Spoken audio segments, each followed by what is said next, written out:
ونؤمن به ونتوكل عليه ونعوذ بالله من شرور أنفسنا ومن سيئات أعمالنا من يهده الله فلا مضل له ومن يضلله فلا هادي له ونشهد أن لا إله إلا الله وحده لا شريك له ولا نظير له ولا مثال له ولا مثل له ولا ضد له ولا ند له ولا شبه له ولا مماثل له ولا معين له ولا وزير له ولا مشير له ونشهد أن سيدنا وسندنا ونبينا وشفيعنا وهادينا ومرشدنا ومولانا إمام الأنبياء وسيد الأنبياء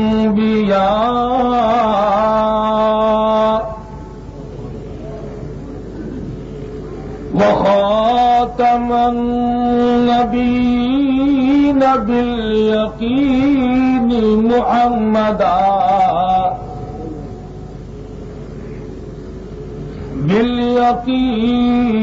محمدا عبده ورسوله أرسله بالحق بشيرا ونذيرا صلى الله تعالى عليه وعلى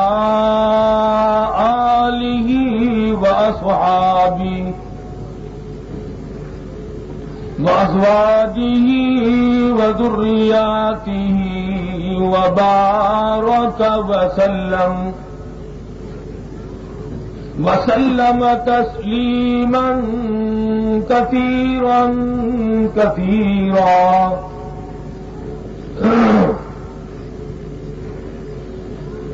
أما بعد فأعوذ بالله السميع العليم من الشيطان الرجيم.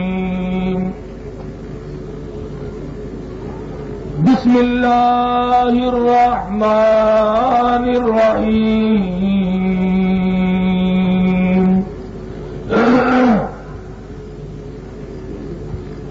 فلما بلغ معه السعي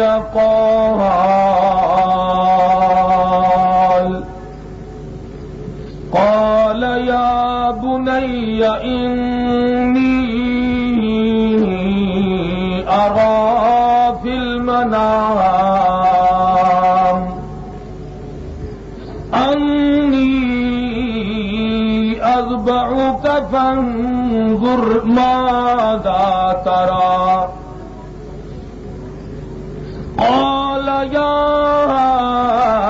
أبت افعل ما تؤمر ستجدني إن شاء الله من الصابرين. فلما أسلما وتله للجبين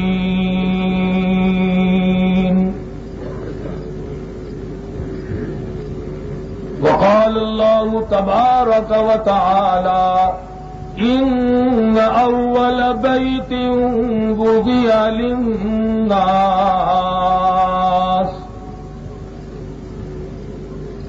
إن أول بيت وضع للناس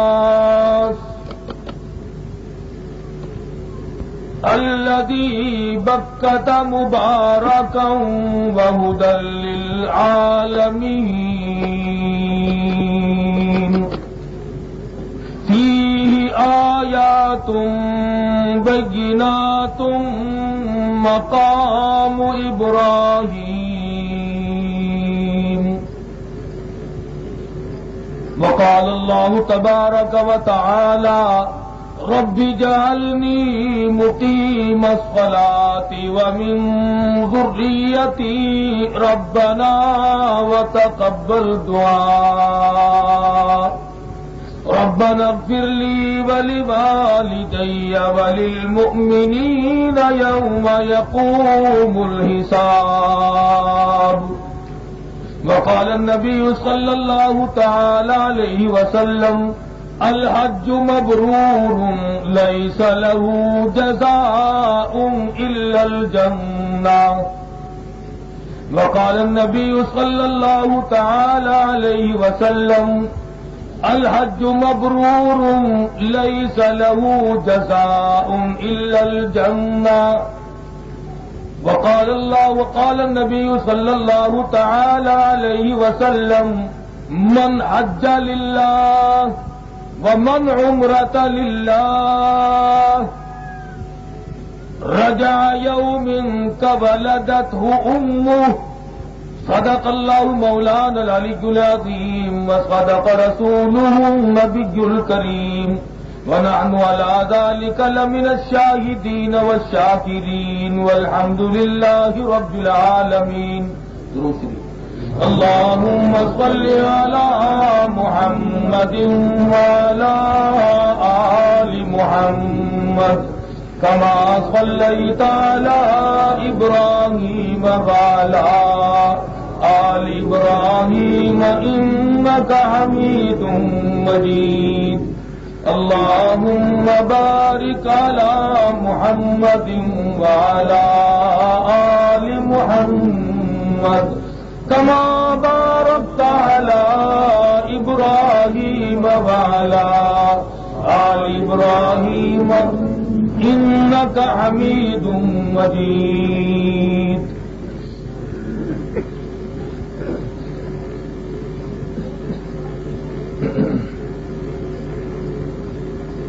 محمد کی غلامی ہے سند آزاد ہونے کی خدا کے دامن توحید میں آباد ہونے کی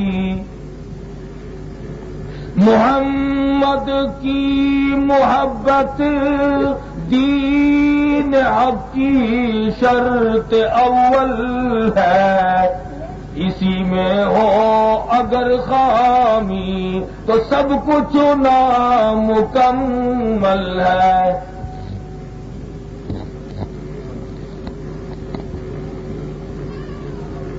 حضرات علماء کرام، محترم بزرگوں، نوجوان دوستوں، قابل تکریم و تعظیم واجب الاحترام مائیں اور بہنیں،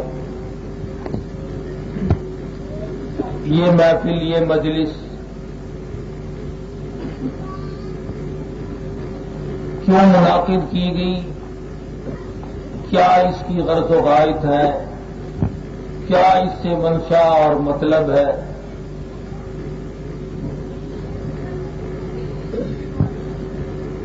اس سے اور کوئی فائدہ اٹھانا ظاہری طور پر مقصود نہیں. کافی دنوں سے مجھ سے حاجی محمد ابراہیم صاحب نے کہا کہ جب اللہ تبارک و تعالیٰ اطلاع بھیجے جب میں بیت اللہ کی زیارت کے لیے جاؤں تو ہمارے یہاں تقریر کر دینا. میں نے وعدہ کر لیا. اب اطلاع ملی ان کو فوراً اتفاق کیا اور بہت جلد وہاں پر کراچی پہنچنے کی، کل ہی مجھ سے ملاقات ہوئی، گھر گئے تو میں یہاں شہر تھا تو راستے میں ملاقات ہوئی کہ کل آ جاؤ اور پرسوں میں نے جانا ہے۔ تو میں نے غنیمت سمجھا کہ ایسے وقت میں جب کوئی شخص اللہ تبارک و تعالیٰ کے دربار میں حاضری کا ارادہ لے کر جا رہا ہو، اس کی حوصلہ افزائی ہونی چاہیے تاکہ وہ وہاں جائے اور جتنے بھی جائیں وہ سب کے سب اللہ کی حضور میں ساری مخلوق کے لیے مغفرت کی دعا فرمائے۔ اللہ تبارک و تعالیٰ کا بے انتہا کرم اور احسان ہے، جسے وہ اپنے دربار میں بلائے اس کی مرضی۔ یہ جو حج والی سعادت ہے یہ دولت سے بھی نہیں ملتی۔ کروڑا پتی لوگ پڑے ہیں اور کبھی دھیان بھی نہیں آیا کہ میں کعبے کی طرف جاؤں، اور بے شمار لوگ ایسے ہیں ارادہ بھی کرتے ہیں لیکن ایسے مشکلات میں پھنسے ہوئے کہ نکل نہیں سکتے۔ بڑا خوش نصیب ہے وہ آدمی جس کو اللہ تبارک و تعالیٰ اپنے یہاں بار بار حاضری کا موقع عطا فرمائے، اور دعا ہے کہ اللہ پاک ہر مسلمان کو نصیب فرمائے، ہر مرد عورت کو اللہ پاک اپنے دربار کی حاضری کی سعادت بخشے۔ آمین۔ میں نے قرآن مجید کی چند آیات مختلف مقامات سے تلاوت کی۔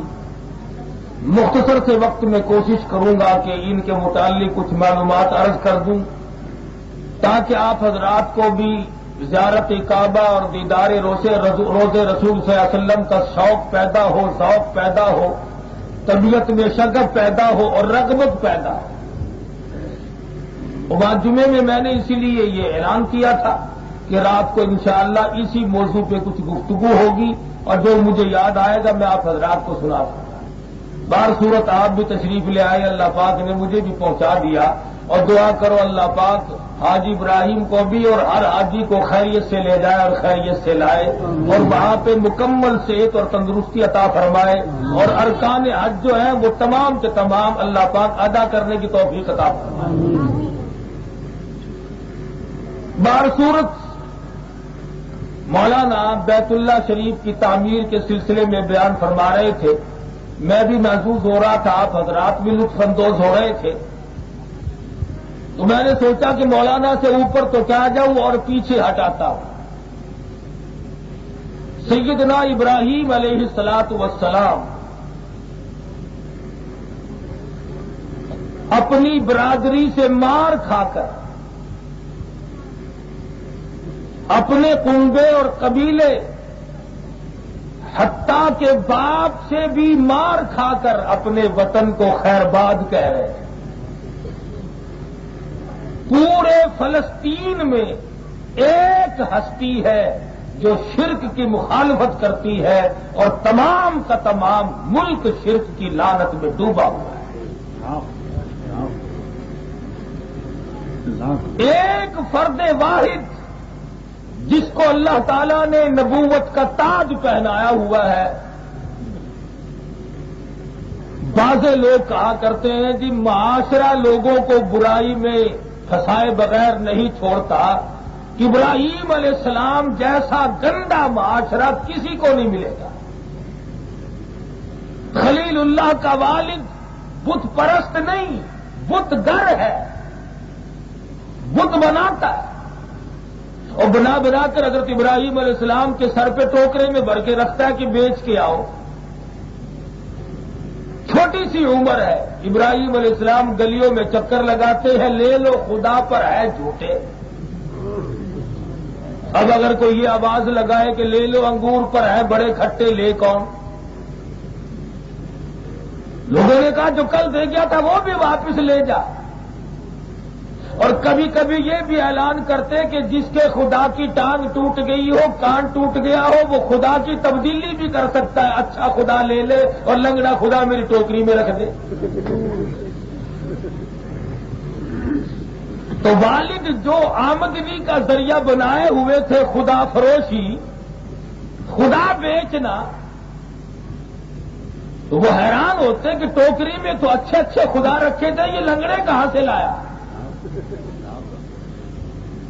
کہ ابا جان لوگوں نے بدل لیے، میں نے منع نہیں کیا۔ انہوں نے کہا معاملہ بگڑا ہوا معلوم ہوتا ہے، کہیں ابراہیم تو وہابی تو نہیں بن جائے گا۔ سیدنا ابراہیم علیہ الصلوۃ والسلام بچپن سے ہی شرک سے بیزار تھے، نفرت کرتے تھے۔ جوانی آئی، تبلیغ کی، اللہ اکبر، حکم ہے کہ پہلے اپنے کو تبلیغ کرے۔ ہمارے یہاں پٹھا معاملہ ہے، اپنوں کو کچھ کہتے نہیں، دوسروں کو سناتے پھرتے ہیں۔ سیدنا ابراہیم علیہ الصلوۃ والسلام اپنے ابا جان کو سامنے بٹھا کر فرمانے لگے، اذ قال لأبیہ یا ابت لم تعبد ما لا يسمع ولا يبصر ولا يغنی عنک شیئا۔ ابا جان ان بتوں کی عبادت کرتے ہو جو نہ دیکھے نہ سنے نہ نقصان نفع کے مالک ہے۔ یا بطلی متعبد الشیطان، شیطان کی پیروی کر رہے ہو۔ یا ابتی انی اخاف ان یمسک عذاب من الرحمن۔ اے میرے ابا جان دلیل سے بات کرتا ہوں، اللہ تعالیٰ نے مجھے علم کی دولت سے نوازا ہے، مان جاؤ، ایک خدا کے ماننے والے بن جاؤ، اس کا ثانی کوئی نہیں، ساجی کوئی نہیں، اس کی ذات تو یہ ہے اللہ الصمد۔ ابراہیم علیہ السلام کا ابا سنتا رہا، اخیر میں آ کر کے کہنے لگا تیری تقریر ختم نہ ہوگی، میں سمجھ گیا ہوں کہ تو میرے مذہب کا نہیں، تو میرے مزاج کا نہیں، صرف انکار کر دیتے۔ آج کل نالائق اولاد کو لوگ جائیداد سے محروم کر دیتے ہیں، مکان سے محروم کر دیتے ہیں، دکان سے محروم کر دیتے ہیں۔ ابراہیم علیہ السلام کی بات اتنی کڑوی لگی، صرف گھر سے نکالا نہیں، صرف محروم نہیں کیا، بلکہ کہنے لگا قال اراغب انت عن آلہتی یا ابراہیم لئن لم تنتہ لأرجمنک واہجرنی ملیا۔ اور چپ کر جا، نکل جا میرے گھر سے، میرے سامنے سے، ایسے پتھر ماروں گا، مار مار کے تیری جان ختم کر دوں گا۔ وہ ابا ابا کہہ کر کے تبلیغ کر رہے ہیں، یہ پتھروں کی بارش کرنے کو تیار کھڑے ہیں۔ ابراہیم علیہ السلام سمجھ گئے قوم میں ہمدرد کون ہوگا، برادری میں ہمدرد کون ہوگا، ملک میں میرا کون بنے گا جب ابا جان کا یہ حال ہے۔ بس یہ کہہ کر چل دیا قال سلام علیک سأستغفر لك ربی انہ کان بی حفیا۔ ابا جان لو پھر آخری سلام لو، رخصت ہو رہا ہوں۔ میرے باپ میرے والد بزرگوارو، اللہ کی حضور میں بے شک نبی ہوں، خلیل اللہ ہوں، پر رب کے دروازے کا تو میں بھی فقیر ہوں۔ میں اپنے مولا کی حضور میں آپ کے لیے ہمیشہ جھولی پھیلاتا رہوں گا۔ ابراہیم علیہ السلام نکل پڑے، شہرت ہوئی، باپ نے بیٹے کو نکال دیا۔ کس وجہ سے نکال دیا؟ کہ وہ دوسرے خداؤں کو نہیں مانتا۔ پکڑو، جان بچا کر جا رہا ہے۔ ابراہیم علیہ السلام کو گرفتار کر لیا گیا، چیخا تیار کر لی گئی۔ علماء کرام لکھتے ہیں کہ 1.25 لاکھ من لکڑیاں جمع کر لی، من 2 من سے غصہ ٹھنڈا نہ ہوا۔ جانتے تو وہ بھی تھے کہ آدمی تو 10 سیر لکڑیوں میں بھی جل سکتا ہے، لیکن کہنے لگے اس کا جرم اتنا بڑا ہے، اتنا بڑا مجرم ہے یہ کہ اس کو جلانے کے لیے 1.25 لاکھ من لکڑیاں درکار ہے۔ ابراہیم علیہ السلام کو چیخا میں ڈالنے کے لیے پگوڑا منگا لیا گیا۔ آگ سلگا دی گئی، شعلے آسمان سے باتیں کر رہے ہیں، خلیل اللہ دیکھ رہے ہیں، بڑے اطمینان سے بیٹھے ہیں۔ اللہ اللہ، یہ یقین صرف پیغمبر کو حاصل ہو سکتا ہے اور کسی کو نہیں۔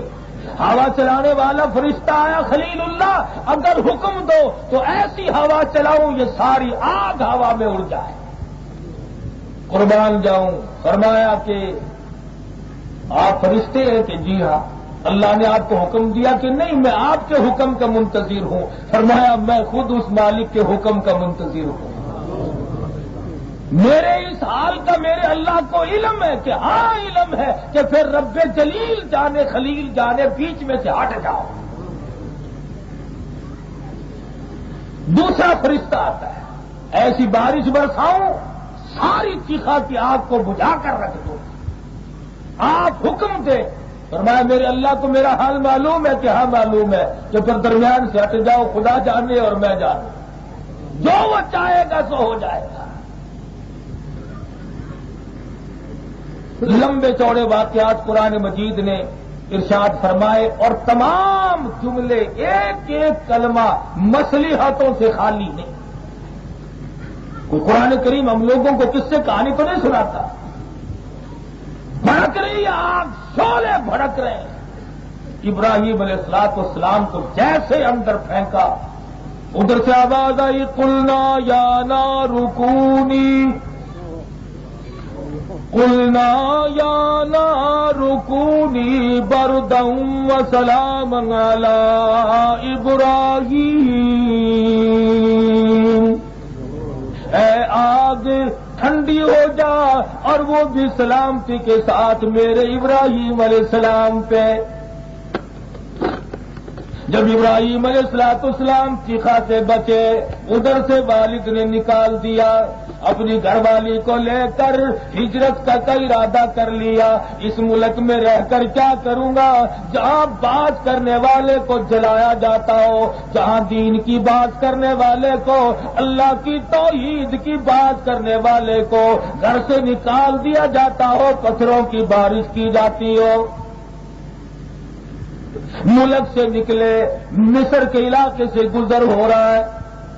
مصر کا بادشاہ بڑا بدماش ہے، جس حسین عورت کا اسے پتہ چل جائے اسے گرفتار کر کے منگوا لیتا ہے۔ مخبروں نے اطلاع دے دی تیری حکومت سے بڑی حسینہ جمیلہ ایک عورت گزر رہی ہے، بڑی خوبصورت ہے، فوراً گرفتاری کے لیے آدمی بھیج دیے۔ حضرت سارا کو گرفتار کر کے لے چلے، سارا آگے آگے گرفتار ہو کر جا رہی ہے، حضرت خلیل اللہ پیچھے پیچھے ہے۔ حضرت ابراہیم علیہ السلام نے پوچھا سارا یہ کیا بنی؟ ایمان بچا کے نکلے تھے، آبرو پہ ڈاکے پڑ گئے۔ حضرت سارا رضی اللہ تعالیٰ عنہ کا کتنا اونچا ایمان ہے، فرمانے لگی ہے میرے خلیل میرا یہ عقیدہ ہے کہ میں دعا کروں آپ آمین کہے، مالک کائنات ضرور سنیں گے۔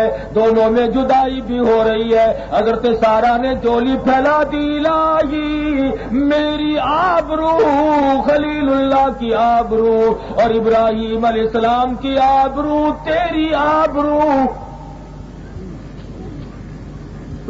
حضرت سارا کو گرفتار کر کے محل میں لایا گیا۔ بادشاہ وقت نے برائی کا ارادہ کیا۔ حضرت سارا فرمانے لگی او ظالم مجھے 2 رکعت نماز کی اجازت عطا فرما، مجھے 2 رکعت نماز کی اجازت ہو۔ یہاں سے پتا چلا کہ حضرت سارا علیہ السلام نے تمام عورتوں کو یہ سبق پڑھایا، اگر کوئی ظالم کمینہ ڈاکو بدماش کسی کی عزت پہ حملہ کرنے لگے تو رب کو یاد کرو، اور صورت یہ ہے کہ نماز کی نیت باندھ کر مولا سے اپنی عزت کی حفاظت کا سوال کرو۔ ابراہیم علیہ السلام کی گھر والی نے ابھی نماز کا سلام نہیں پھیرا، بادشاہ وقت کی جان میں درد ہوا، تڑپنے لگا۔ اس قدر بے چین و بے قرار ہوا، حیران ہے کہ یہ کیا بنی. کہنے لگا اے مائی دعا کر دے، میں سمجھ گیا ہوں تو عورت نہیں بلکہ کوئی دیوی ہے، تیری وجہ سے یہ مجھ پہ آفت آ پڑی، دعا کر دے میں ٹھیک ہو جاؤں، میں تجھے کچھ نہ کہوں گا. کتنا کریمانہ خاندان ہے پیغمبر کا. حضرت سارہ دیکھ چکی، گرفتار ہو کر کے آئی اور اللہ کی حضور میں پھر جھولی پھیلا دی. مولا یہ اقرار کرتا ہے کہ برائی کا ارادہ نہ کرے گا تو اس پہ کرم فرما دے. حضرت سارہ علیہ السلام کی دعا منظور ہو گئی، فوراً خیر آ گئی، تندرست ہو گیا. پھر برائی کا ارادہ کیا. حضرت سارہ رضی اللہ تعالیٰ عنہ نے پھر جھولی پھیلا کر دعا مانگی. الہی یہ ظالم تو پھر برا ارادہ کرتا ہے. 3 مرتبہ ایسا ہی ہوا. حضرت سارہ دعا فرماتی گئی اور یہ برائی کا ارادہ کرتا رہا. اور خدا کی قدرت کو خدا جانے، اصل راز کچھ اور ہے. حضرت سارہ جب یہاں سے گزر رہی ہے، اس نے منگوایا گرفتار کر کے حضرت سارہ کی عزت کو برباد کرنے کے لیے. اور مولا کریم کو یوں منظور ہے، سارہ ادھر آؤ. اس بادشاہ کے پاس ایک چھوٹی سی بچی ہے جس کا نام ہاجرہ ہے، ابھی معصوم ہے، جوان ہو جائے گی، خدا جانے کس کس کے ہاتھ پڑیں گے. تم پیغمبر کا گھرانہ ہو، اسی وقت اسے اپنی ساتھ لے جاؤ. میں اس کے پیٹ سے اسماعیل علیہ السلام کو پیدا کر کے امام الانبیاء محبوب کبریا حضرت محمد مصطفیٰ صلی اللہ علیہ وسلم کی بنیاد ڈالنا چاہتا ہوں. نعرہ تکبیر. کہنے لگا حضرت سارہ کو کہ چلی جا، تو کو عورت نہیں، تو کوئی بلا ہے، اور تیری خدمت کے لیے میں تجھے یہ باندی دیتا ہوں. حضرت ہاجرہ کو ساتھ کر دیا، پکڑا تھا آبرو برباد کرنے کے لیے، خدمت گزار دے کر کے بھیجا. بے نیاز جو ہوا، حضرت ہاجرہ کو ساتھ لے آئیں. ابراہیم علیہ السلام سے نکاح فرما دیا. سیانی ہوئی، جوان ہوئی. اسماعیل علیہ السلام پیدا ہوئے. بڑھیپے کی اولاد ہے، اکلوتا بیٹا ہے. اللہ تبارک و تعالیٰ کی فوراً آزمائش آئی. اور آزمائش کیا آئی؟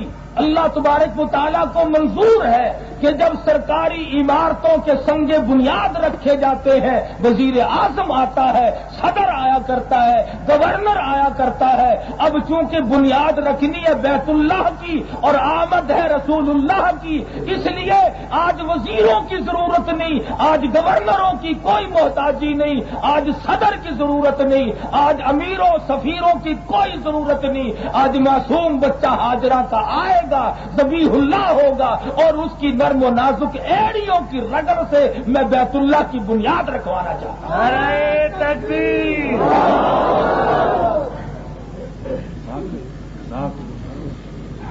حضرت ہاجرہ گود میں لیے ہوئے ہیں اسماعیل علیہ السلام کو، حضرت ابراہیم علیہ السلام کے ساتھ ساتھ چل رہی ہیں.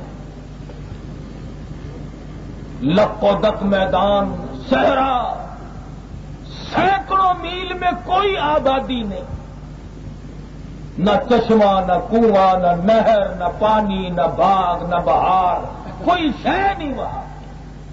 چٹیل میدان. ابراہیم علیہ السلام جہاں زمزم کا کنواں ہے، حضرت ہاجرہ کو یہاں بٹھا کے، تھوڑی سی کھجوریں ہیں اور تھوڑا سا پانی ہے، وہ پلے ہے، اور یہاں بٹھا کے ماں نے بیٹے کو گود میں لیے ہوئے ہے، پیار کر رہی ہے. دھوپ ہے، گرمی ہے، آدمی نہیں، پرندہ نہیں، چرندہ نہیں، شے کوئی نہیں دنیا کی، اور بغیر کچھ بتائے ہوئے ابراہیم علیہ السلام یوں ہی چل دیے. حضرت ہاجرہ سمجھی کسی ضرورت سے گئے ہوں گے. جب کافی دور جا نکلے تو حضرت ہاجرہ نے کھڑے ہو کر آواز دی، اے خلیل، مجھے اس میدان میں چھوڑ کر کہاں چلے؟ کہاں جا رہے ہو؟ ابراہیم علیہ السلام نے نہ مڑ کے دیکھا اور نہ دیکھنے کی اجازت تھی. اگر مڑ کے دیکھا تو حضرت حاجرہ کو کچھ بتانا پڑے گا. اگر حاجرہ کو پہلے بتا دیا جائے کہ تیری ساتھ یوں ہوگا، پھر امتحان کیا، پھر تو ڈرامہ بن جائے گا. پھر آزمائش کیا ہوئی، پھر امتحان کیا ہوا. اور اگلی بات، ابراہیم علیہ السلام بتا بھی کیسے دے، خود انہیں بھی علم نہیں. اگر ابراہیم علیہ السلام کو یہ علم ہو کہ میں یہاں چھوڑوں گا، یہاں زمزم کا چشمہ جاری ہوگا، پھر خلیل اللہ کا کیا کمال ہے. اگر ہم جیسے کو یوں حکم ہو جائے کہ بھئی 1-2 دن کی پریشانی آئے گی، پھر یوں ہوگا، یہ تو کام ہم بھی کر دیں گے. معیار نبوت کو لوگ نہیں جانتے. کمال تو یہ ہے کہ کچھ بھی پتا نہ ہو اور اس وحدہ لا شریک کی آواز پہ، اس کے حکم پہ ایسا یقین کرے گویا میری آنکھوں نے سب کچھ دیکھ لیا. نعرہ تکبیر. ابراہیم علیہ السلام چلے ہی جا رہے ہیں، مڑ کے دیکھتے نہیں. حضرت حاجرہ حیران ہے، میں عورت ذات، گود میں بچہ، یہ میدان، یہ صحرا، بات کیا ہے. عرب کی عورت تھی، دوڑ لگا، دوڑی دوڑی قریب آئی. ابراہیم علیہ السلام، خلیل اللہ، کیا بات ہے، کیا ہوا. بولتے نہیں، بولنے کی اجازت نہیں. سامنے آئی، برابر چلی، پیچھے چلتی رہی، بتاؤ تو صحیح کیا بات ہے. خلیل اللہ، میرا جرم بتاؤ، معافی چاہوں گی، میرا قصور بتاؤ، کس لیے مجھے یہاں چھوڑ رہے ہو. ابراہیم علیہ السلام بولتے نہیں. حیران ہے حضرت حاجرہ، پیغمبر، نبی، خلیل اللہ، اور یہ میدان اور یہ بچہ اور میں عورت، اور جواب نہیں. فوراً سمجھ گئی کہ ان کا کنیکشن تو کہیں اور ہوتا ہے. خود ہی کہہ اٹھی کہ خلیل اللہ، کہیں اس مالک کائنات کا یوں حکم تو نہیں. تو یوں ذرا سا سر ہلایا یوں کہ ہاں، زبان سے نہیں. اب یوں نہیں. حضرت حاجرہ نے کہا کہ اچھا حکم اس کا تو پورا کر رہے ہو، پھر بتاؤ صورت کیا بنے گی. میں عورت ذات ہوں، یہ میدان ہے، بات کیا ہے. قربان جاؤں حاجرہ تیرے ایمان پہ. سر کا اشارہ دیکھتی، پھر یوں نہ پوچھا تم کہاں جاؤ گے، پھر کب آؤ گے، کیا بنے گی. جس جگہ پہ پہلے حضرت حاجرہ کو بٹھایا تھا، دوڑی دوڑی اس طرح پہ وہیں جا بیٹھی، گویا کہ قدموں کے نشانوں کو پہچان گئی تھی اور منزل مقصود کو بھی پہچان گئی تھی. فرمانے لگی پھر جائیے، بے شک آپ تشریف لے جا سکتے ہیں، جس کا حکم ہے وہی مالک کائنات میری خبر لے گا. بیٹھ گئی. اللہ کا نام، کوئی راہ گزر نہیں، آنے جانے والا نہیں، کچھ بھی تو نہیں. چند کھجوریں تھی وہ ختم ہوئی. رات آتی ہے، دن آتا ہے، چلا جاتا ہے، کوئی بھی تو نہیں. پانی ختم ہوا، کھجوریں ختم ہوئی. بھوک لگی، پیاس لگی، چھاتیوں سے دودھ اترنا بند ہوا. اسماعیل علیہ السلام کی حالت ناقابل برداشت ہو گئی. مفسرین لکھتے ہیں کہ اسماعیل علیہ السلام کی بھوک اور پیاس کی وجہ سے زبان باہر نکل آئی. آخر حاجرہ ماں تھی، تڑپ اٹھی. 2 پتھر کھڑے کیے، 2 پتھر کھڑے کیے، ایک پتھر اوپر رکھا، چھاؤں کا انتظام ہو رہا ہے. اسماعیل علیہ السلام اس کی چھاؤں میں سائے میں لٹا کر اور 2 پہاڑیوں کے بیچ میں سے چکر لگا رہی ہیں. کبھی صفا پہ چڑھتی ہیں، کبھی مروہ پہ چڑھتی ہیں، کبھی صفا پہ، کبھی مروہ پہ. چکر لگ رہا ہے اور مالک کائنات بغور دیکھ رہے ہیں. اور فرمایا حاجرہ، یہ تیری دوڑ آج ہمیں اتنی پسند آئی کہ قیامت تک کا آنے والا حاجی جب تک تیری چال چل کے نہ دکھلائے حاجی کہلانے کا حقدار ہے.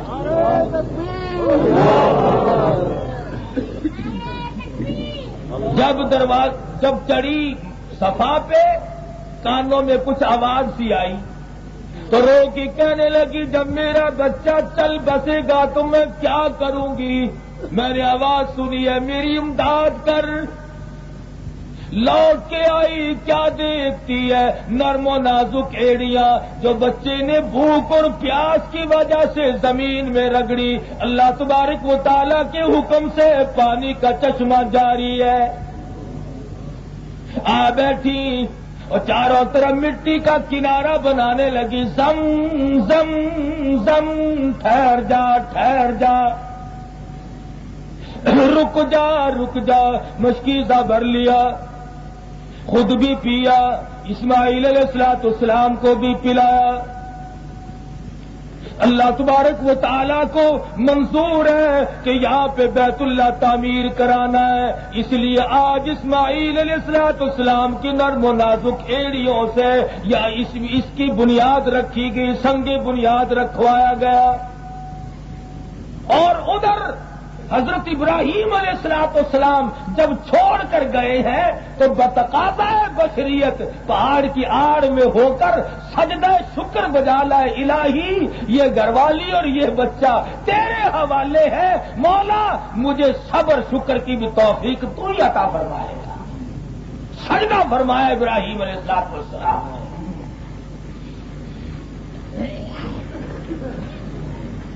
حضرت اسماعیل علیہ السلام سیانے ہوئے, ملے جلے. ابراہیم علیہ السلام اللہ تبارک و تعالیٰ کا حکم لے کے آئے, پاس رہے. حضرت ہاجرہ کی دوڑ اور رفتار چال اللہ کو پسند آئی. ہر حاجی کو حکم دے دیا گیا. ابھی تھوڑی سی عمر ہوئی, 9 عمری کا زمانہ ہے, جس زمانے میں بچے کی عجیب حالت ہوتی ہے. 9ویں ذی الحجہ کو 7ویں ذی الحجہ کو حکم ہوا خواب میں کہ اے میرے ابراہیم میری راہ میں کچھ قربانی کرو. صبح اٹھے 100 اونٹ قربان کر دیے. پھر آواز آئی میری راہ میں قربانی کرو, پھر 100 اونٹ قربان کر دیے. پھر حکم ملا ابراہیم میں تو اس کی قربانی مانگتا ہوں جو دنیا میں تمہیں سب سے زیادہ محبوب ہو. بس ابراہیم علیہ السلام سمجھ گئے کہ اللہ تعالیٰ اسماعیل علیہ السلام کی قربانی مانگ رہے ہیں. بیت اللہ بننے سے پہلے کتنی قربانیاں ہیں, اور یہ قربانی پہ قربانی, یہ منجن پہ منجن کیوں چل رہا ہے؟ اس لیے کہ حضرت رسول کریم صلی اللہ علیہ وسلم ان کی پشت سے لانا ہے, اور وہاں پہ میں نے تاج نبوت اڑا کر بس اس سلسلے کو ختم کر دینا ہے. اتنی مجائی ہو, اتنا صبر و شکر آ جائے کہ کتنی بھی مار پڑے, کالی کملی والا کسی مسئلے میں کسی طرح سے بھی نہ گھبرائے. نعرہ تکبیر. تھوڑی سی عمر ہے, سمجھ گئے ابراہیم علیہ السلام. حضرت ہاجرہ سے کہنے لگے نہا دو, دعا دو, کپڑے عمدہ پہنا دو, بہترین دوست کو ملا کے لاؤں گا آج اپنے بیٹے کو. اچھا. ماں نے بیٹے کو تیار کیا, نہلایا دھلایا, کپڑے پہنائے, خوشبو لگائی, بچے کو باپ کے ساتھ کر دیا. چپکے سے بغل میں رسی اور چھری بھی دبا لی. جب تھوڑی سی دور گئے, اب شیطان تو پرانا پاپی ہے, اس نے سوچا یہ تو کام آگے بڑھے گا, اور اگر یہ کام چل پڑا تو قیامت تک کے لوگوں میں ایک بات پڑ جائے گی, بنیاد پڑے گی. اس نے سوچا کہ سب سے پہلا ہتھیار عورت پہ چلاؤ. عورت قدرتی طور پر کچھ ذرا ناسمجھ ہوتی ہے, ناقص العقل ہوتی ہے, یہاں دو لگاؤ, لگے گا ضرور. آج کل بھی جو لوگ اور عقیدہ خراب کرنے کے درپے ہوتے ہیں وہ مردوں سے بات کم کرتے ہیں, عورتوں پہ زیادہ ڈاکہ مارتے ہیں.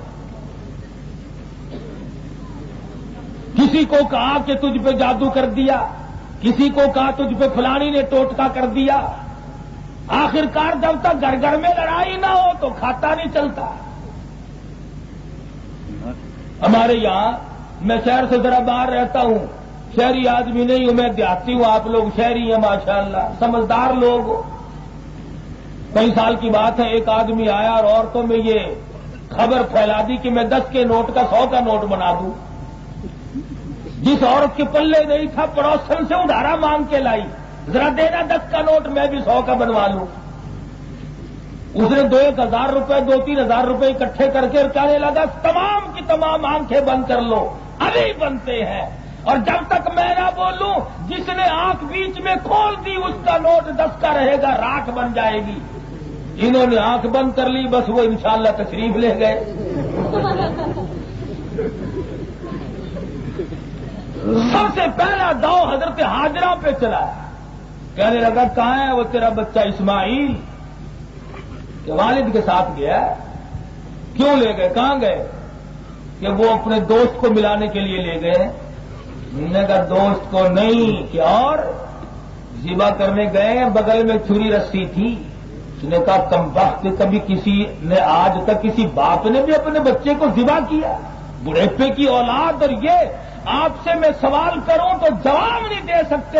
اس کے حسن و جمال کا کیا کیفیت ہوگی جس کی پیشانی میں امام الانبیاء محبوب کبریا حضرت محمد مصطفیٰ صلی اللہ علیہ وسلم کی نور نبوت جگمگا رہی ہوگی. اس پیشانی کی خوبصورت ہونے کی کیا انتہا ہوگی؟ کتنا حسین ہوگا وہ چہرہ جس کی پشت سے سرکار مدینہ تشریف لا ہے. انہوں نے کہا ایسا بچہ شکل کا بہترین طبیعت کا ایسا نہیں ہو سکتا. کمال تو یہ ہے کہ شیطان بھی کبھی کبھی سچ بول دیتا ہے پر پاکستانی مسلمان کبھی بھی نہیں بولتا. سچ بولنے پہ مجبور ہوا اور کہنے لگا ہاجرہ ابراہیم مجبور ہے. لیکن کیا مجبوری آ گئی جو بیٹے کو ذبح کر رہا ہے؟ کہ خدا کا حکم ہے. نے کہا اچھا خدا کا حکم ہے؟ کہ ہاں. وہ رونے لگی. شیطان سمجھا بن گیا میرا کام، لگ گیا تو رو رہی ہے. شیطان کہنے لگا ہاجرہ رو کیوں رہی ہو؟ کہ اس لیے رو رہی ہوں اکیلے کیوں گئے، مجھے بھی ساتھ لے چلتے، چھری کی ایک آدھ رگڑ میں بھی لگاتی.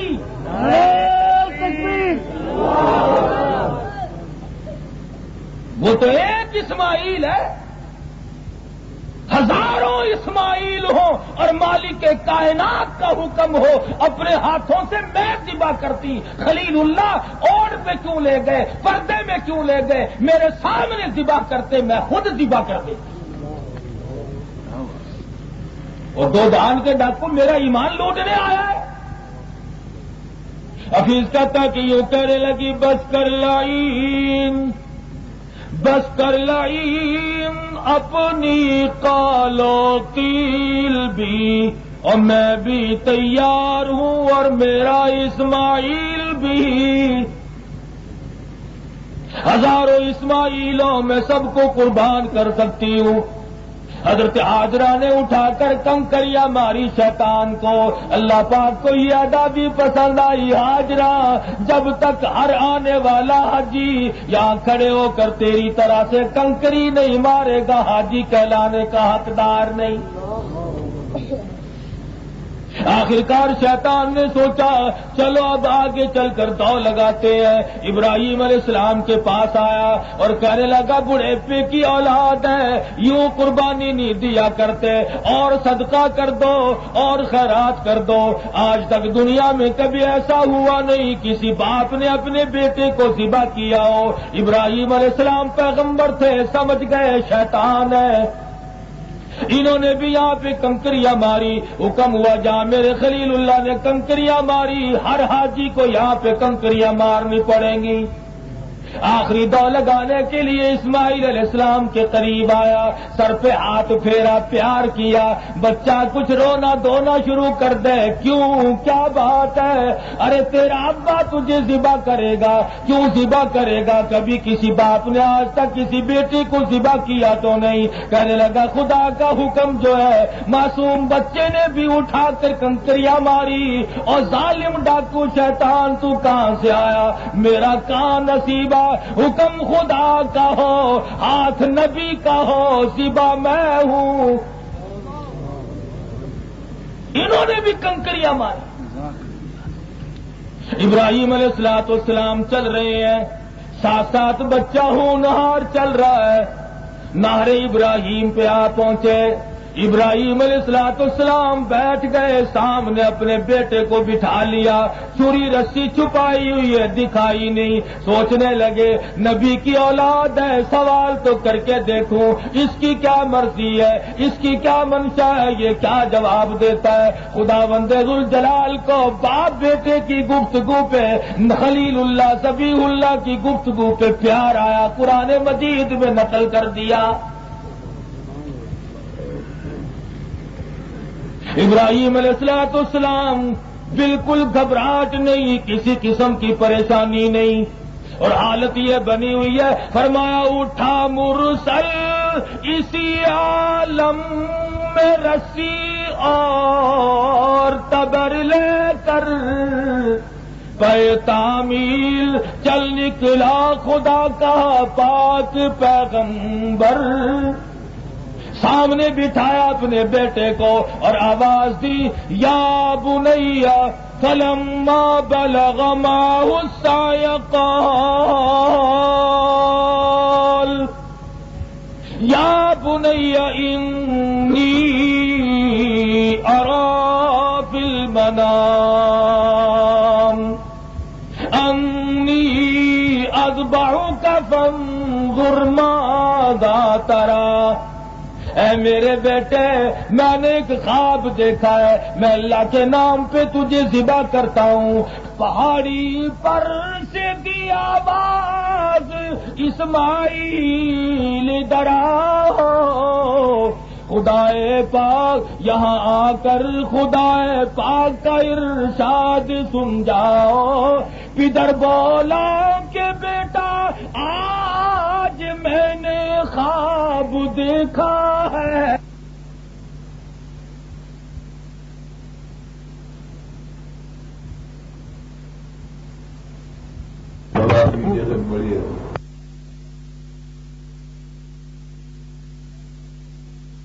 علیہ السلام کی یہ رائے پسند آئی اور فرمایا کہ مجھے اوندا کر کے لٹا لینا، نہ باپ بیٹے کی نگاہیں ملے، نہ شفقت جوش میں آئے۔ ابراہیم علیہ السلام کو پکڑ کر کے نہیں ڈالنا پڑا، رسی میں کھینچ کر کے نہیں لانا پڑا۔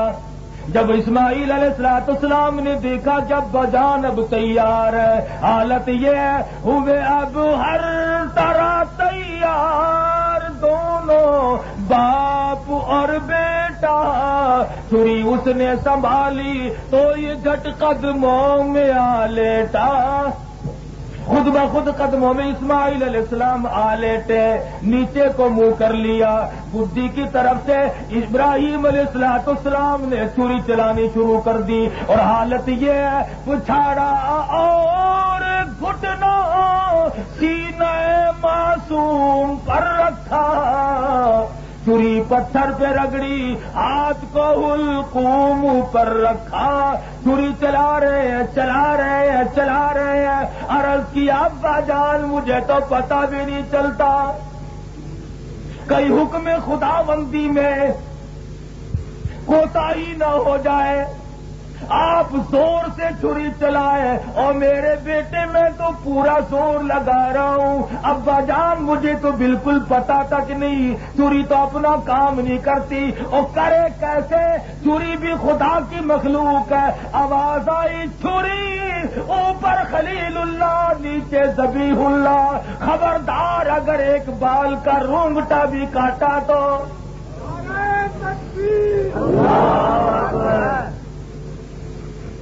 چھری کہنا مان گئی، مسلمان نہیں کہنا مانتا۔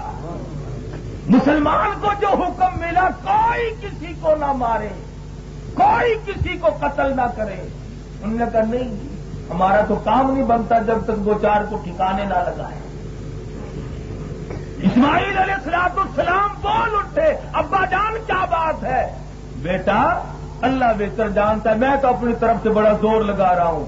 ابا جان ذرا ٹھہرو، اللہ میاں کو یہ بات منظور نہیں کہ میری اور آپ کی نگاہیں نہ ملے اور قربانی یوں دی جائے۔ اب آپ ایسا کریں، آپ آنکھوں کی پٹی کھولیں، مجھے سیدھا لٹائیں، باپ بیٹے کی نگاہیں بھی ملے اور چھری بھی چلے۔ اسماعیل علیہ السلام کو سیدھا کر کے لٹا لیا گیا، آنکھوں سے پٹی ابراہیم علیہ السلام نے کھول دی، اب چھری چلانے لگے۔ ابا جان مجھے تو اب بھی پتہ نہیں چلتا، بیٹا میں تو اپنی طرف سے چلا رہا ہوں، نہ معلوم کیا بات ہے، اور تیز کرو، اور تیز کی، نہیں چلتی نہیں چلتی۔ ابا جان آپ ایسا کریں، چھری کی نوک میرے گلے پہ رکھ کر نبوت کا سارا وزن ڈال دو۔ نعرہ تکبیر، اللہ اکبر۔ اب نیچے بھی نبی ہے، اوپر بھی نبی ہے، اور آواز آئی چھری جو تیرے نیچے ہے صرف اس کو نہ دیکھ، اس کی پشت سے تو میں نے امام الانبیاء کو لانا ہے، میں تو انہیں لا رہا ہوں۔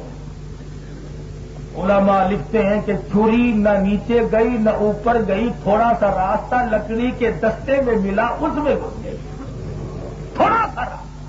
اور ادھر اللہ تبارک و تعالیٰ کی طرف سے آواز آئی خلیل قد صدقت الرؤیا وفدیناہ بذبح عظیم، جنت سے دنبا آ گیا، تم اسے ذبح کرو۔ قد صدقت الرؤیا، تم نے اپنے خواب کو سچا کر دکھایا، ہم نے قبول کر لیا۔ ہاجرہ بھی کامیاب، ذبیح اللہ بھی کامیاب، ابراہیم خلیل اللہ بھی کامیاب۔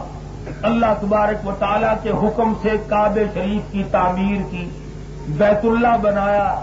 جب بیت اللہ پورا بن چکا، تکمیل کو پہنچ گیا، اب سارا خاندان اکٹھا ہوا۔ ہمارا خاندان جب اکٹھا ہو تو غور کرتے ہیں ہی سال اسد چناب سے کائے نہیں گئے پکنک مناؤن واسطے، تاکہ فجر کو اخبار آیا پیا ہوگا کہ سارا خاندان مر گیا۔ ساڈا خاندان جو اکٹھا ہوئے گا تو یہو جی گل مرے سن، آج یہو جی شہ چاڑوں جیڑی کدی نہ چاڑی ہوئے۔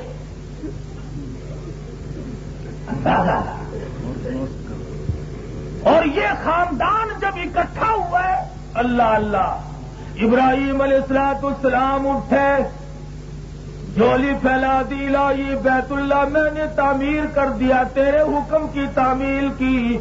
جو بڑی عمر کے عمر رسیدہ لوگ ہوں ان کے حق میں میری دعا قبول فرما، جو اس بیت اللہ کا دیدار کرنے، زیارت کرنے، طواف کرنے آئے، مولا کریم اس کے صغیرہ کبیرہ گناہ کو معاف کر دے۔ سارے خاندان نے آمین کہی۔ حضرت سارا اٹھی اور جولی پھیلا کر دعا مانگتی ہے، رب کائنات، جو بڑی عمر کی عمر رسیدہ بوڑھی عورت تیرے گھر کا طواف کرنے آئے، حج کرنے آئے، اس کے حق میں میری دعا قبول فرما، اس کے اگلے پچھلے سارے گناہوں کو معاف کر دے۔ حضرت ہاجرہ اٹھی اور دعا کر رہی ہے، الہ العالمین، نوجوان عورت جو تیرے گھر کا طواف کرنے کے لیے آئے، اس کی اور کوئی غرض نہ ہو، اس کے حق میں میری دعا قبول فرما، اس کی ساری خطاؤں کو بخش دے۔ حضرت اسماعیل علیہ السلام اٹھے، باقی خاندان نے دعا مانگی، الہی جو نوجوان کی عمر میں مرد نوجوان آئے، بیت اللہ کا طواف کرے، یہاں پہ دیدار کے لیے آئے، اور وہ تمام چیزوں سے بچ بچ کر آئے، بشرطے وہ شرک نہ کرتا ہو، اس کے حق میں میری دعا قبول فرما، اس کی ساری خطاؤں کو بخش دے۔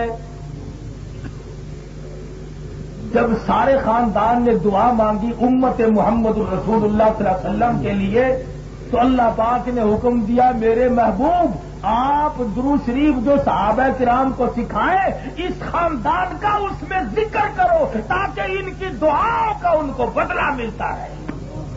تم نہ تھے، تم عالم ارواح میں تھے، تم موجود نہ تھے، ابراہیم علیہ السلام کے خاندان نے تمہارے لیے، بوڑھوں کے لیے، عورتوں نے عورتوں کے لیے، جوان عورت نے جوان عورت کے لیے، جوان مرد نے جوان مردوں کے لیے، بوڑھے ابراہیم نے بوڑھوں کے لیے، جب انہوں نے تمہارے لیے دعا کی ہے تو اب تمہیں بھی چاہیے، کما صلیت علی ابراہیم وعلی آل ابراہیم انک حمید مجید، یوں کہہ کر ہر نماز میں خلیل کی اولاد اور خاندان کا ذکر کیا۔ نعرہ تکبیر۔ اللہ تبارک و تعالیٰ کا بڑا کرم اور احسان ہوتا ہے اس آدمی پہ جو ابراہیم علیہ السلام کے بنائے ہوئے اور اللہ پاک کے بنوائے ہوئے، فرمایا دنیا میں سب سے پہلا گھر بیت اللہ تعمیر۔ حاجی حضرات جانتے ہیں، یہاں سے سفر کرتے ہیں، وہاں جدے جا کر اتر جاتے ہیں، راستے میں پریشانی، بیماری، کئی ایک تکلیفیں آ جاتی ہیں۔ قسم دے کر آپ کسی حاجی سے پوچھیں، جیسے حرم محترم میں قدم رکھا نہیں اور سارے غم غلط ہوئے نہیں، بیت اللہ پہ نگاہ پڑی نہیں اور سارے دکھ درد دور ہوئے نہیں، فوراً تمام سے بھول جاتا ہے.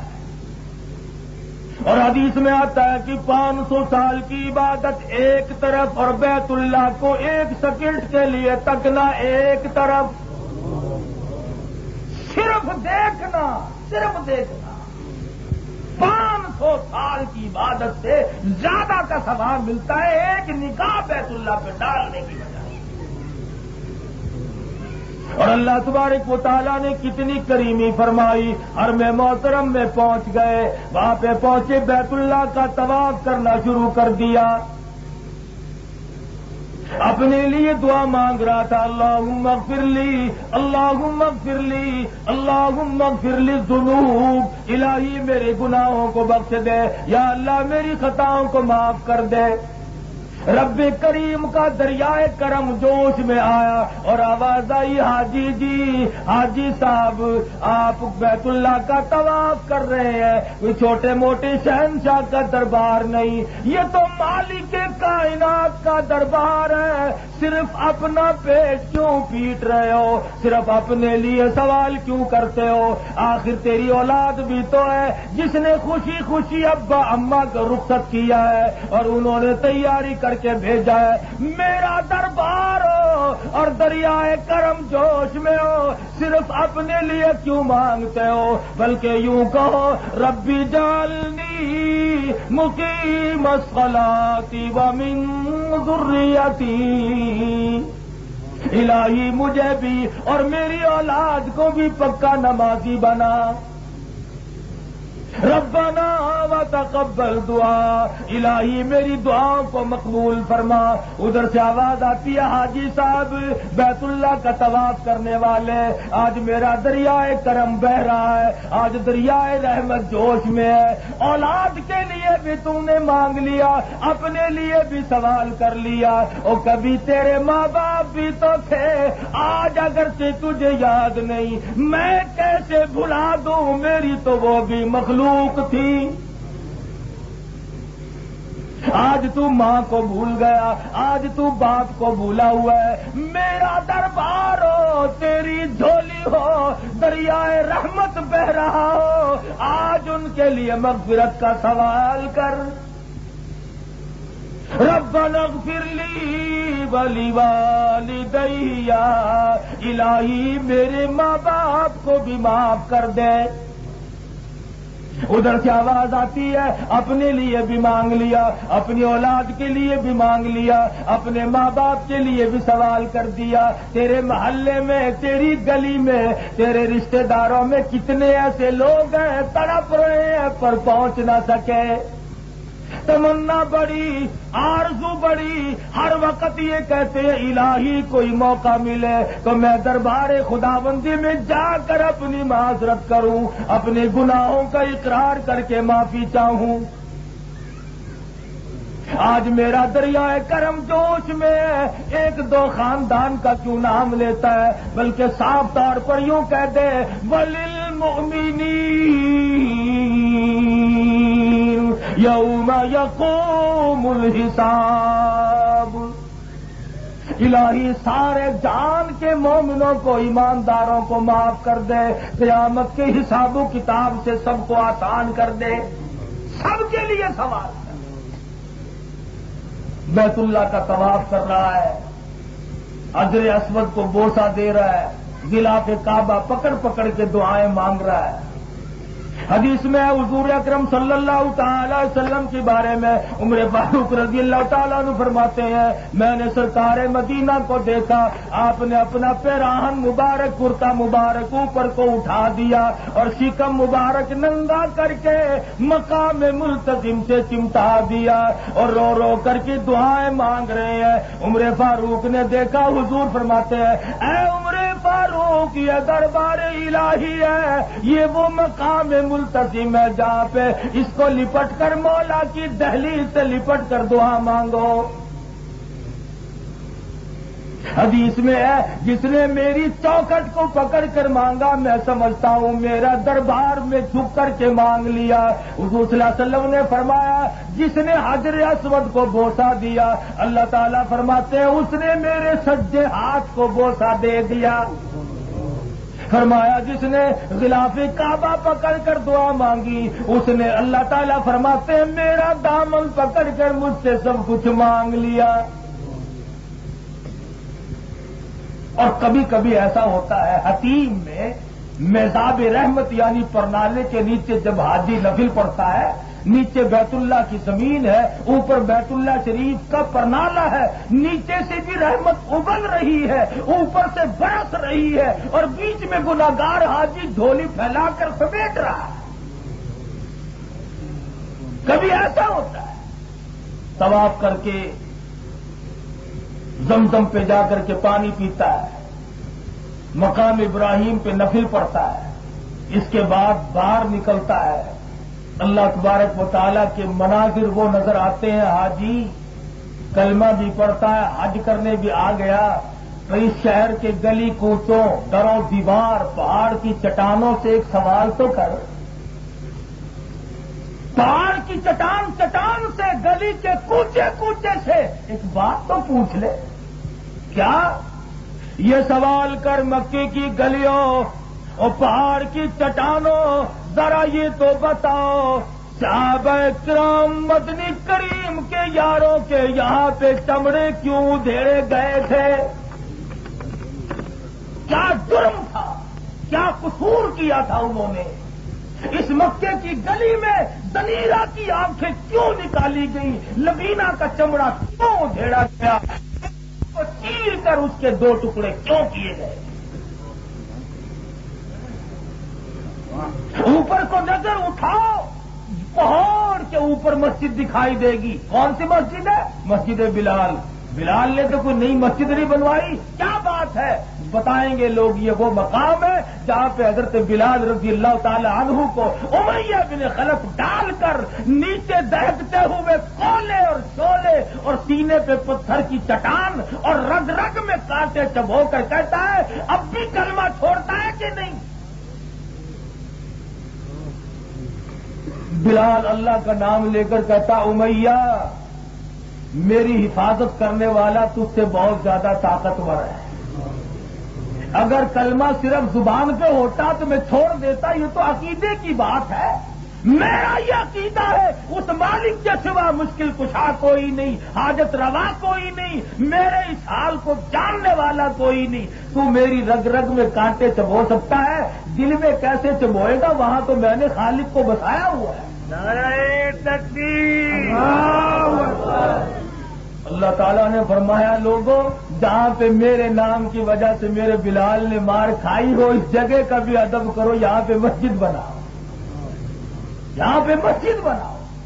تو مکے کی گلی گلی، مکے کا کوچا کوچا، پہاڑ کی ایک ایک چٹان، سینکڑوں صحابہ کرام کی آپ کو روایات اور واردات اور قصص اور واقعات سنا کر یہ کہے گا حاجی جس وجہ سے زنیرہ کی پٹائی ہوئی، پیغمبر خدا حضور خود فرماتے ہیں سر سے لے کر پیر تک کوئی جگہ ایسی نہیں جہاں پہ ابو لہب کے ہاتھ کا میرے اوپر پتھر نہ پڑا ہو۔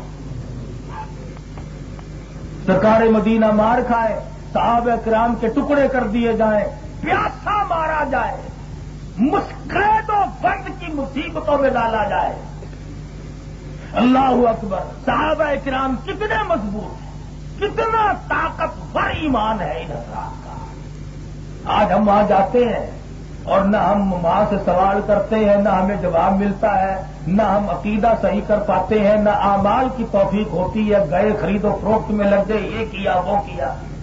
بلکہ منا میں جب رش زیادہ ہوتا ہے کنکری مارنے پہ ایک بیچارے بڑے میاں کھڑے اور کہنے لگے کہ یہ عرب والے لوٹنے کے مارے لوگوں کو میدانوں میں پٹکتے پھرے، کبھی اس میدان میں ڈال دیا، کبھی اس میدان میں ڈال دیا، ڈھنگ بنا رکھا ہے، کعبہ دیکھ لیا تو حج ہو گیا۔ میں نے کہا بالکل بڑے میاں ٹھیک کہتے ہو، انہوں نے لوٹنے کا ڈھنگ بنایا ہوا ہے۔ اسے یوں پتا نہیں کہ عرفات میں بھی جانا پڑتا ہے، مزدلفہ میں بھی جانا پڑتا ہے، منا میں بھی جانا پڑتا ہے۔ کوئی نبی ایسا نہیں کہ جو منا میں قیام نہ کرتا۔ اللہ تبارک و تعالیٰ نے فرمایا ٹھیک ہے تم نے اب طواف کر لیا، اب آؤ منا کی طرف، یہاں پہ چلو، آدم علیہ السلام سے لے کر امام الانبیاء محبوب کبریا حضرت محمد مصطفیٰ صلی اللہ علیہ وسلم تک کوئی نبی کوئی پیغمبر ایسا نہیں جس نے مینا میں قیام نہ کیا ہو. آؤ آج وہاں پہ قدم رکھو جہاں پہ خلیل اللہ نے رکھے تھے. آج اس راستے کو چلو جہاں سے ذبیح اللہ چلے تھے. موسیٰ کلیم اللہ، ایوب علیہ السلام، اسحاق، یوسف علیہ السلام، سلیمان علیہ السلام، کل پیغمبر جہاں سے گزرے. آج آج نبیوں والا راستہ چل کے دکھاؤ. مینا میں جا کر قیام کرتے ہیں، پھر وہاں سے عرفات کی طرف نکل جاتے ہیں. میدان عرفات کے بارے میں حدیث میں آتا ہے کہ میدان حشر کا میدان اسی میدان میں لگے گا. قیامت کے دن جو حساب و کتاب جو کچھ بھی ہوگا وہ وہی میدان ہوگا جہاں پہ حاجی دن گزارتا ہے، وقوف عرفات کرتا ہے.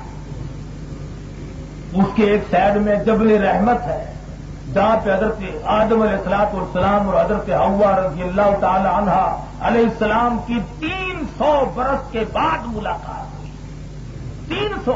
اور خاصیت یہ ہے کہ ایسا ہی سنگ دل آدمی جبل رحمت پہ پیر رکھا نہیں اور کلیجہ پھٹ کر منہ کی طرف آیا نہیں. خود بخود آدمی کو رونا تھا. سارا دن رو رو کر کے لوگ گزارتے ہیں، دعا کرتے ہیں، پھر شام کو مزدلفہ میں آ کر قیام کرتے ہیں. ہر نبی نے 9ویں رات کو مزدلفہ میں قیام فرمایا. کتنا خوش نصیب ہے وہ آدمی جسے آدم علیہ السلام سے لے کر سرکار دو عالم تک سارے نبیوں کا ٹھکانہ ملے کہ وہاں ٹھہر جہاں ابراہیم، یعقوب، اسحاق علیہ السلام ٹھہرے تھے. سارے انبیاء کرام وہاں ٹھہرے تو حاجی بھی ٹھہرتا ہے.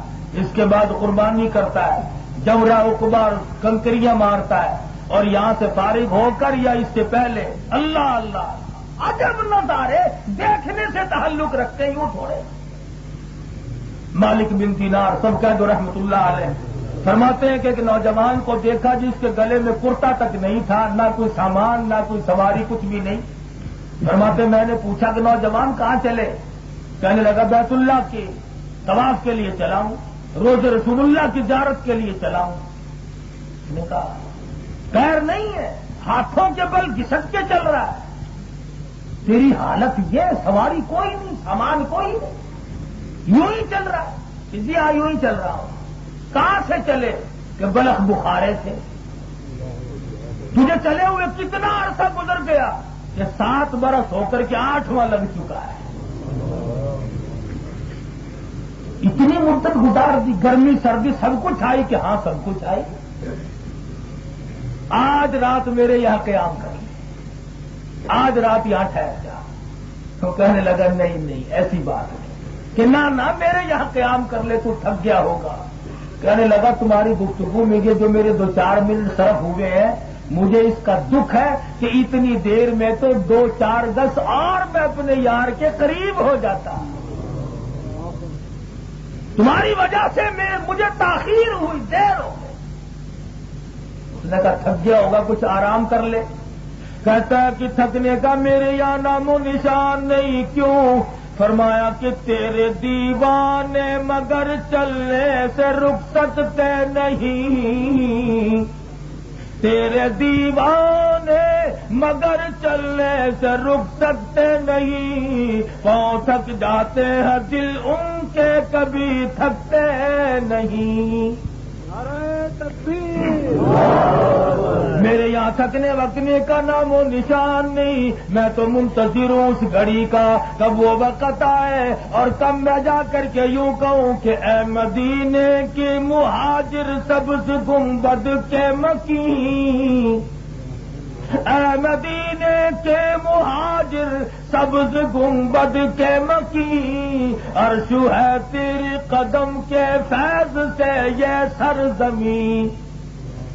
او گنبد خضرا کے سائیں میں آ پہنچا ہوں.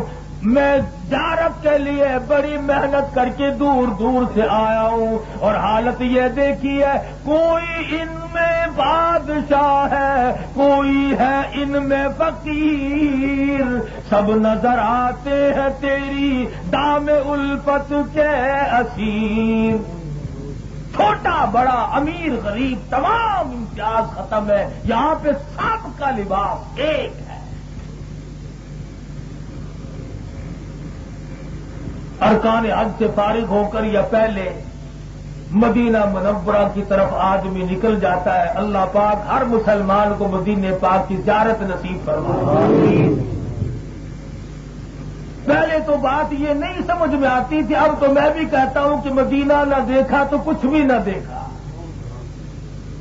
دنیا میں شاید کوئی نہ دیکھی اگر مدینہ نہ دیکھا۔ عموماً وہاں کے بسوں والے رات کو حاجیوں کو لے کر نکلتے ہیں، ابھی 5-10 میل پہ مدینہ منورہ ہوتا ہے تو کمکموں کی روشنی نظر آتی ہے، ڈرائیور پیچھے کو منہ کر کے فوراً آواز لگاتا، حاجی انظر الی المدینہ، وہ دیکھو سامنے مدینہ آ گیا۔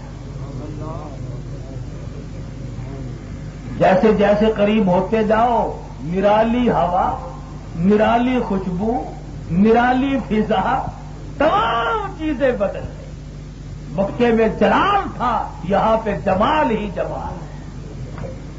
وہاں پہ جلال ہے، مکے کی کسی عربی کو ذرا سا چھیڑ دو نا، وہ رگڑنے کا ارادہ رکھتا ہے، اور یہاں پہ جمال ہی جمال ہے۔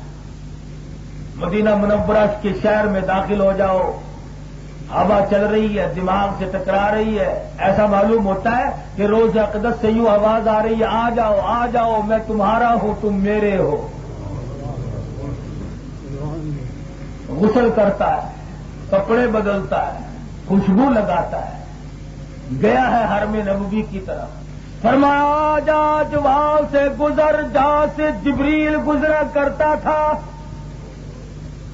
باب جبریل سے حرم نبوی میں داخل ہو رہا ہے، اور آگے بڑھ کر فرمایا آج ریاض الجنہ میں کھڑا کر کے 2 رکعت نماز ادا کر، اللہ پاک تجھے نصیب کرے زندائی بہشت میں کھڑا کے نماز ادا کر۔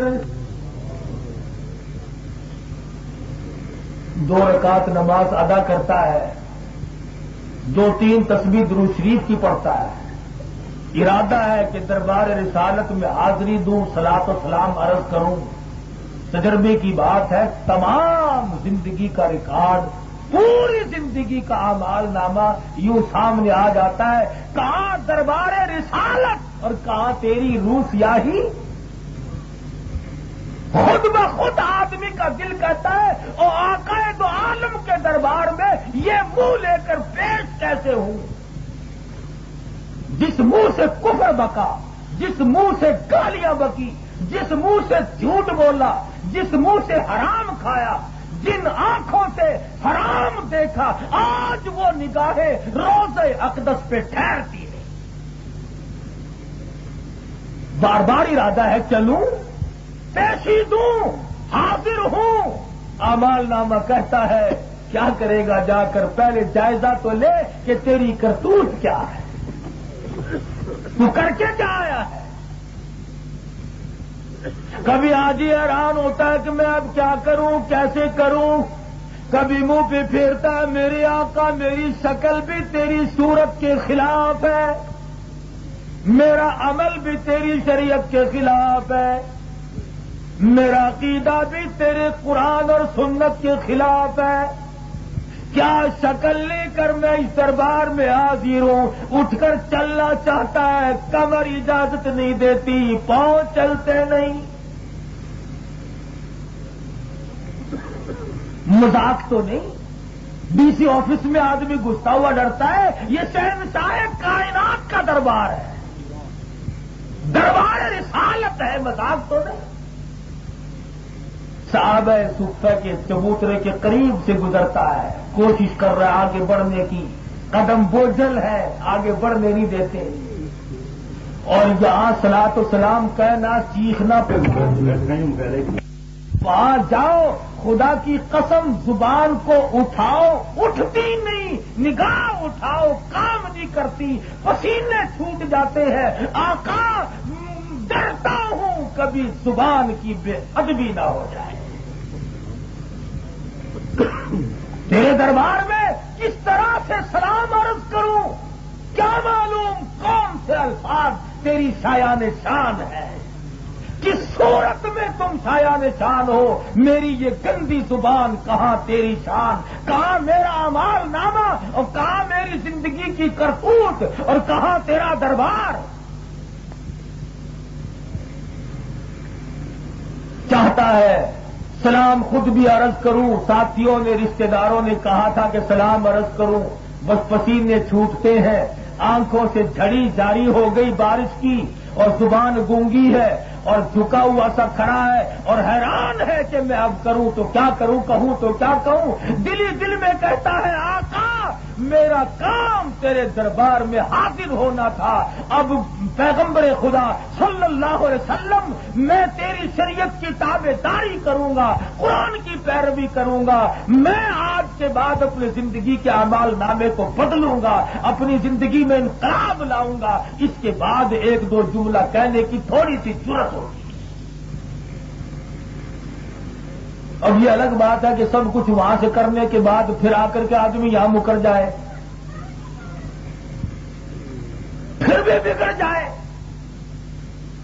کبھی کبھی ایسا بھی کرتے ہیں لوگ، لودرا اڈے اور اسٹیشن کے درمیان میں ایک محتاج عورت بیٹھی تھی، فقیر معذور عورت تھی، نابینا، کٹوری آگے رکھی، کوللی اس میں لوگ پیسے ڈال رہے تھے، گزرتے گزرتے ایک آدمی کو شرارت سوچی، اس نے کوللی اٹھا لی اور وہ کٹوری اٹھا کے چل دیا۔ عورت آخر لگی حاجی جی پیسے نہ سٹو، میری کوللی تو نہ گن ونجو۔ وہ کہنے لگا توبہ کہہ رہا اس کو کس نے بتایا کہ میں حاجی ہوں؟ کٹوری آگے رکھ کر کہنے لگا مائی اے دستا کو کہہ دسا کہ میں حاجی ہاں، اگر کاکا میں جان دیا حاجیا تو سوا یہ جو کام پیا کوئی نہیں کرتا۔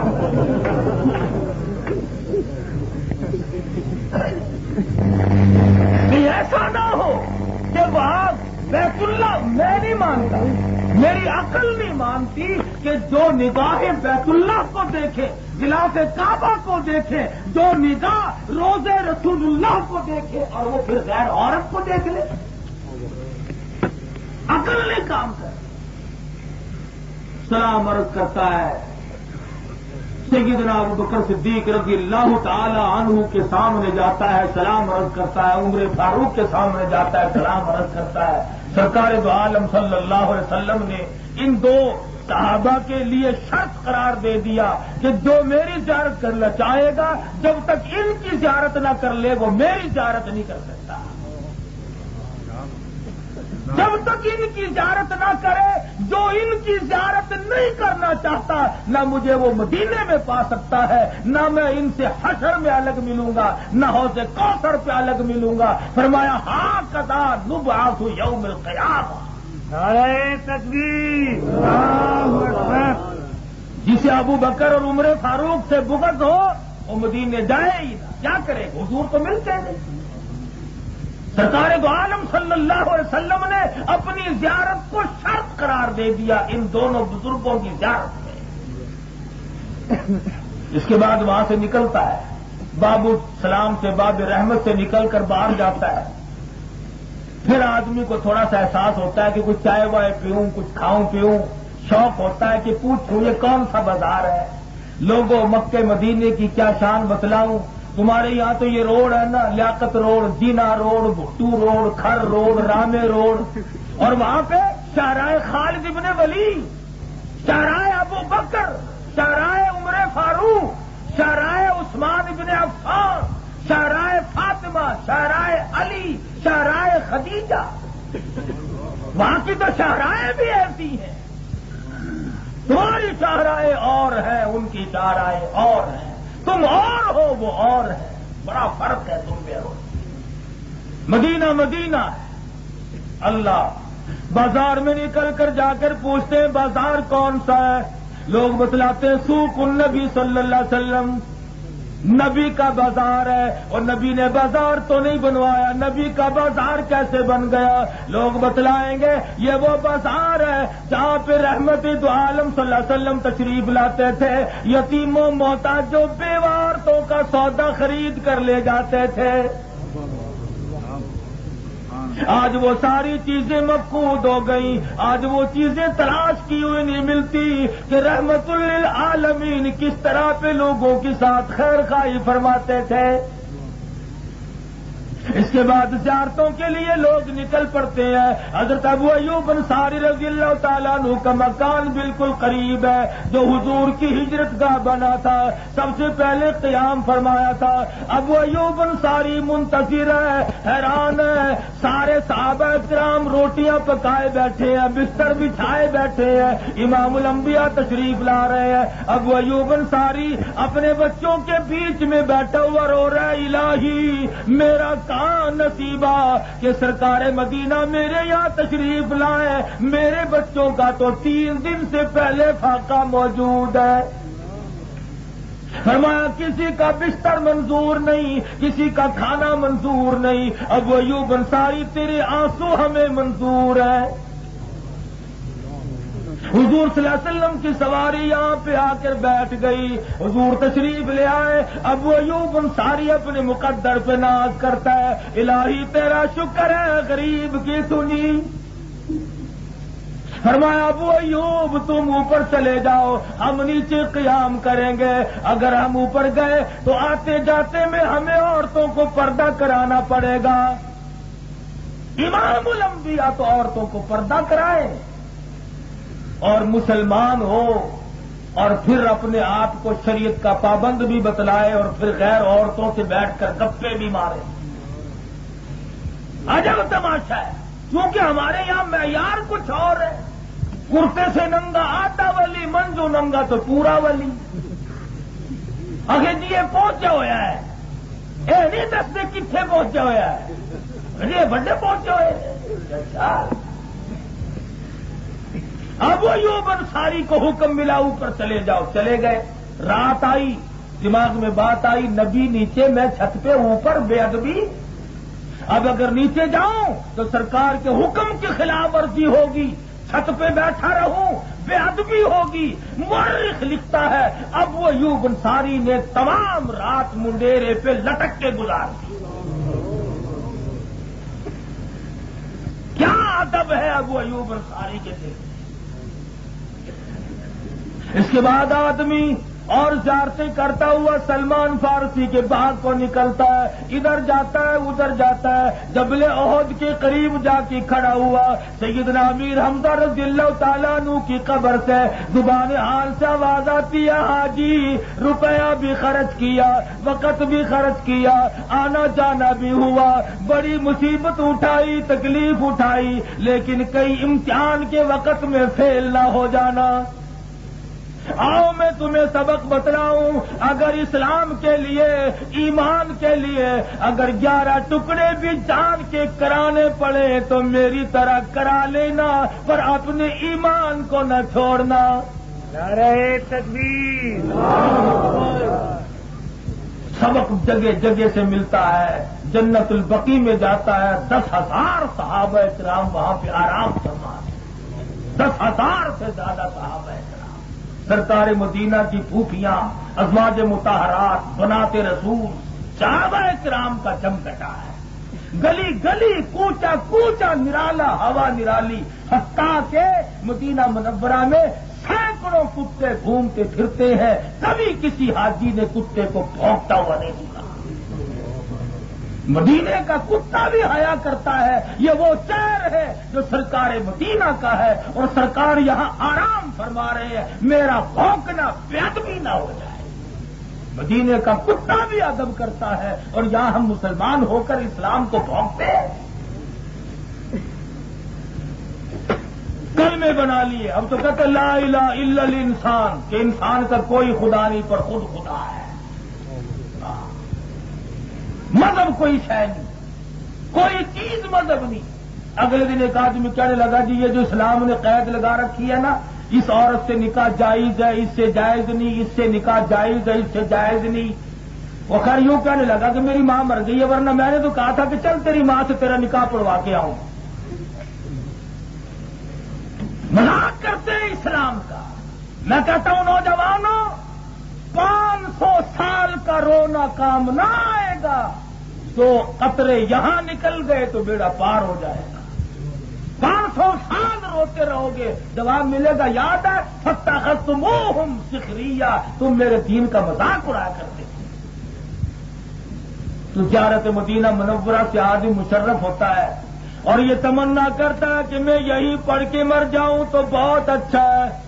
حضرت عمر رضی اللہ تعالیٰ عنہ دعا مانگا کرتے تھے، اللہم ارزقنا شہادتا فی سبیلک واجعل موتنا فی بلد محمد صلی اللہ علیہ وسلم.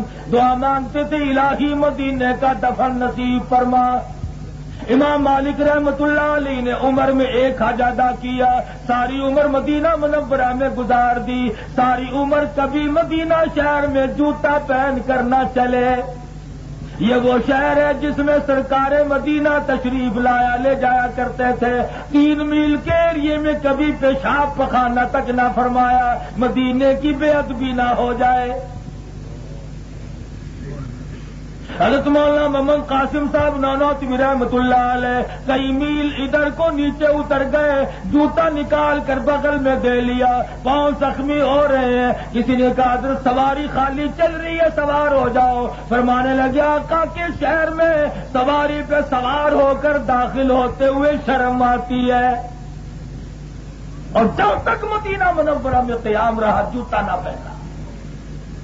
مولانا رشید احمد صاحب گنگوئی رحمت اللہ علیہ مدینہ منورہ سے جو کھجوریں لا کر دیتے، کھجوریں تقسیم فرماتے فرماتے گٹھلیاں اکٹھی کر کے واپس کر دو، آون دستے میں کوٹ کر پانی میں گھول کر کے پی جاتے. یہ وہ گٹھلیاں جن کو مدینے کی ہوا لگی ہے. ایک مرید نے زیتون کا چراغ کا بچا ہوا تیل لا کر کے دیا. ویسے بھی زیتون کا تیل ذائقہ سا ہوتا ہے، اور پھر جس میں چراغ جلا ہو بالکل ذائقہ خراب ہو جاتا ہے. حضرت گنگوہی رحمت اللہ علیہ نے کھڑے ہو کر کے پی لیا. لوگ کہنے لگے حضرت اتنی طبیعت میں نظافت ہے، یہ کیا کیا؟ فرمانے لگے تمہیں پتا بھی ہے گنبد خضرا کے چراغ کا بچا ہوا تیل اس نیت سے پیا قیامت میں سرکار میری شفاعت فرمائیں گے.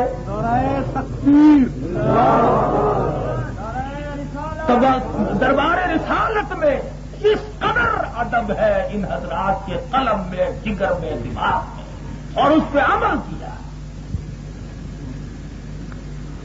جب آدمی مدینہ منورہ سے نکلتا ہے، چاہے 10 دن ٹھہرے، 15 دن، مہینہ، 2 مہینہ، جب بھی نکلتا ہے تجربے کی بات ہے، کلیجہ یوں پھٹ پھٹ کر آتا ہے، اور ایسا معلوم ہوتا ہے کہ روز اقدس سے آواز آتی ہے اور تم کہاں چلے، تم تو میرے ہو، کہاں چلے. اور چاروں طرف سے یوں گھما کر کے بس والے جب لے کے چلتے ہیں، سب لوگ دھاڑے مار مار کر روتے ہیں کہ مدینے سے نکل گئے، اب خدا جانے پھر کبھی آنا نصیب ہوگا کہ نہ ہوگا. واپس اللہ کا نام لے کر کے اپنے گھر پہنچ جاتا ہے. تو عرض کر رہا تھا کہ بہت بڑی سعادت ہے، بہت بڑی خوش بختی ہے.